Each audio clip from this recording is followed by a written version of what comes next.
बात की एक बार।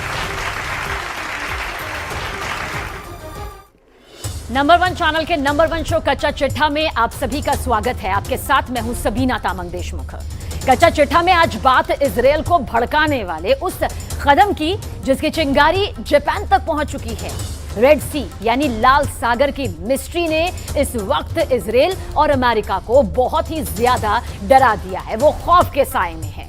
10 मिनट के एक कमांडो ऑपरेशन ने अब वर्ल्ड वॉर का बड़ा खतरा कुछ इस तरह से पैदा कर दिया।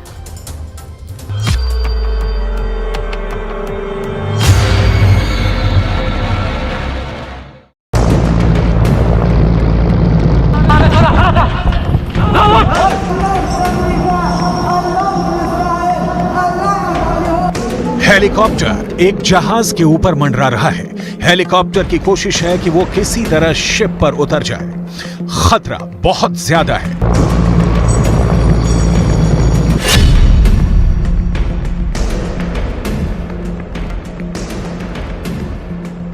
हेलीकॉप्टर के पिछले रैंप वाले दरवाजों पर 2 झंडे लगे।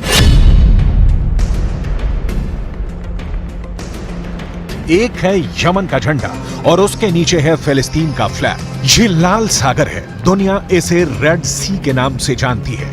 आखिर यहां रेड सी में क्या हो रहा है? हेलीकॉप्टर किसी तरह जहाज की रफ्तार से रफ्तार मिलाकर आगे बढ़ता है और इस शिप पर उस जगह पर पहुंचता है जहां ये जहाज पर उतर जाए। लेकिन अचानक इस हेलीकॉप्टर से कमांडो निकलने शुरू हो जाते हैं। जहाज पर हमला होता है और ये कमांडो जहाज पर कब्जा करना शुरू कर देते हैं।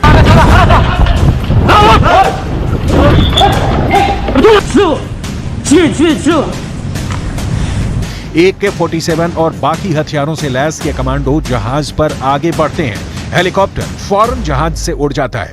क्या हो रहा है किसी को नहीं मालूम। ये कमांडो जल्दी से जल्दी जहाज के ब्रिज की तरफ बढ़ते हैं। ब्रिज यानी वो जगह जहां से पानी के जहाज को कंट्रोल किया जाता है। शिप के स्टाफ की तरफ राइफल ताने ये सभी हमलावर जहाज के ब्रिज में दाखिल हो जाते हैं और फिर क्रू मेंबर्स हैंड्स अप करके हमलावरों की इस टीम के आगे सरेंडर कर देते हैं। रेड सी में चलते हुए जहाज पर अचानक ऐसा क्या हुआ कि ये हमला रेड सी की सबसे बड़ी मिस्ट्री बन गया। 2 मिनट के अंदर कैसे पूरे जहाज को इस कमांडो टीम ने अपने कब्जे में ले लिया और इनका मकसद क्या है?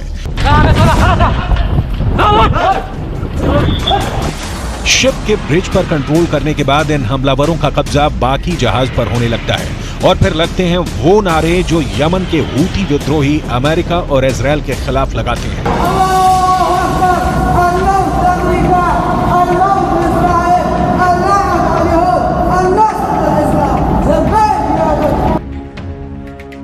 ये है जहाज गैलेक्सी लीडर जो लाल सागर से गुजर रहा था और अब यमन के हूती विद्रोहियों के कब्जे में आ चुका है। उसके चारों तरफ उनकी स्पीड बोट है। जहाज पूरी तरह उनके कंट्रोल में है।